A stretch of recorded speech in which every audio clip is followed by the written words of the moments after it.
Iya, takdim salam.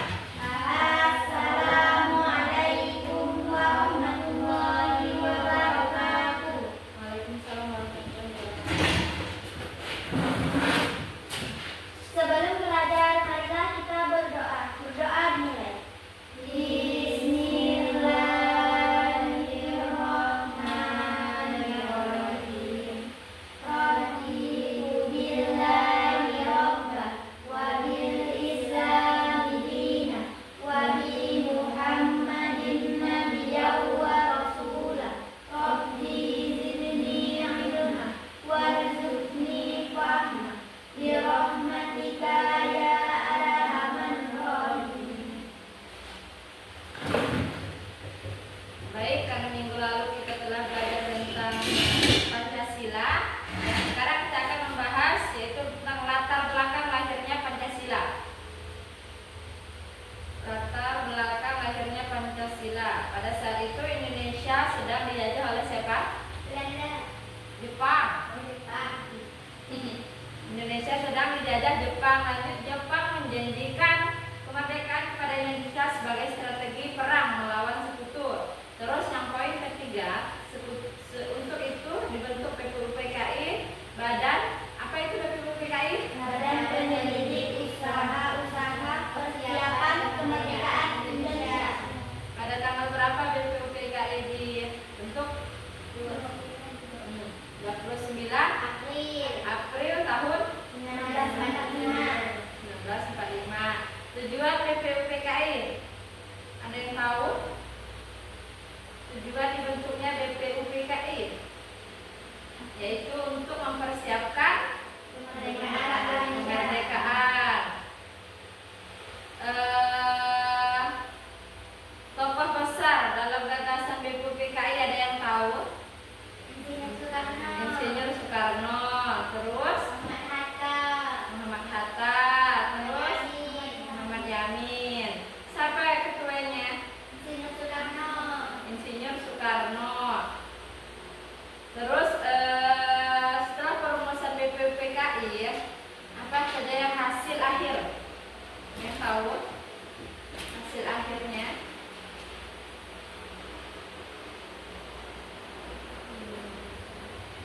Hasil akhirnya itu untuk perumusan Pancasila, menyampaikan pidato.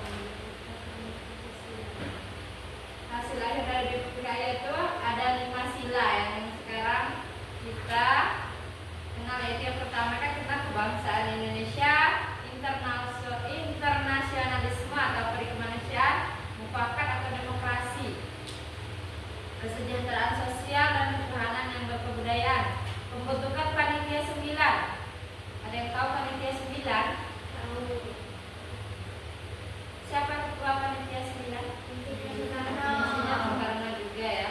Tugasnya untuk merumuskan kesepakatan dasar negara hasil Piagam Jakarta pada 22 Juni 1945, cikal bakal pembukaan Undang-Undang Dasar 1945 berisi Panca versi awal.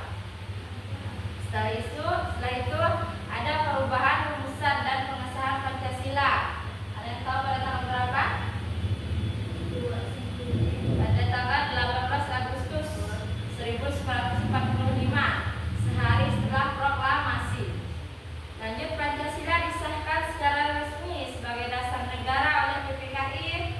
Sila pertama dalam Piagam Jakarta diubah menjadi ketuhanan yang Maha Esa dan demi persatuan bangsa. Kesimpulannya, lahirnya Pancasila dipengaruhi oleh pertama itu kebutuhan mendesak akan dasar negara menjelang kemerdekaan. Lanjut, poin kedua, diskusi intensif dalam BPUPKI dan panitia 9. Lanjut, poin ketiga, semangat persatuan dan Untuk pembahasan tentang Pancasila, Ibu akan bertanya kembali tentang yang sudah disampaikan tadi. Siapa ketua BPUPKI? Insinyur Soekarno. Dalam merumuskan sidang BPUPKI ada panitia 9. Ada yang tahu panitia 9 itu siapa aja? Insinyur Soekarno. Terus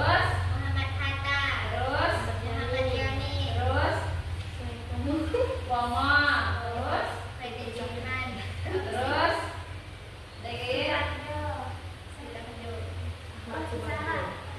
Siapa? Ahmad Subarjo. Terus Eh, masih ada Muramis. Hah? Muramis. Ramis. Pada tanggal berapa DPPKI dibuat? 29 April 29 April tahun 1945. Dalam himpunan DPPKI mereka merumuskan tentang Pancasila. Terus Pancasila yang sekarang dibuat itu karena adanya perumusan dari mereka. Sebutkan dari sila 1 sampai ke sila kelima. Nuraini, sila ke-1 berbunyi apa? Ketuhanan yang Maha Esa. Lanjut yang kedua, kita Kemanusiaan yang adil dan beradab. 3, Persatuan Indonesia. 4, Kerajaan yang dipimpin oleh kebijaksanaan dalam permusyawaratan kebangsaan. lanjut kelima. Keadilan sosial bagi seluruh rakyat Indonesia. Jadi untuk itulah sila-sila yang ada dirumuskan oleh panitia 9 kan. Dalam bentuk contoh keseharian yang kita laksanakan itu tertuju pada 5 Pancasila. Yang pertama itu ketuhanan yang Maha Esa. Contoh dalam kehidupan sehari-hari, praktek kerja yang kita laksanakan. Yang pertama kan ketuhanan yang Maha Esa. Contoh beribadah, terus menghormati sesama agama, ras, suku, budaya. Terus contoh dalam keseharian ketika mengumandangkan azan, jadi ada yang karaoke atau membuat keributan, itu contohnya dalam keseharian kita ketika mendengar azan harus Dimatikan. harus diam. Terus lanjut Pancasila yang kedua berbunyi Kemanusiaan yang adil dan beradab. contoh dalam keseharian kemanusiaan yang adil dan beradab. Adil dan beradab. Beradab. Sopan. Beradab. Contohnya dalam keseharian kami kan beradab. Nah, Kepada siapapun berteman meskipun berbeda agama. beradab contohnya menghormati yang lebih tua. Mendengarkan dengan baik ketika ada orang tua lewat menundukkan badan. Adil contohnya dalam keseharian. Adil. Supaya kita berlaku adil, contoh praktek yang dilaksanakan di dalam keseharian. Kata-kata adil.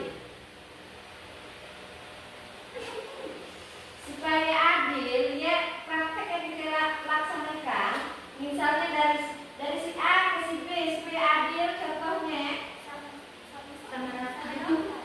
sama rata, ya betul adil. Contohnya,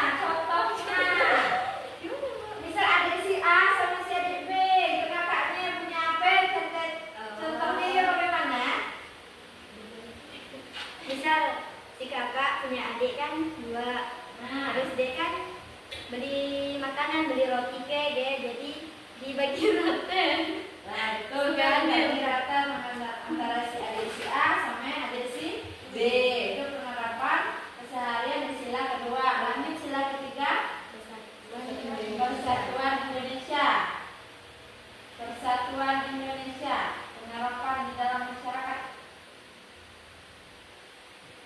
Contohnya mengikuti organisasi-organisasi yang ada yang dibuat dari pemerintahan, dari kantor desa, itu termasuk dalam sila ketiga. Lanjut sila keempat apa? Kerakyatan yang dipimpin oleh hikmat kebijaksanaan dalam permusyawaratan perwakilan. Sama halnya dengan hampir sama isinya dengan sila ketiga, yaitu mengarah kepada pemerintahan, perdesaan. Contohnya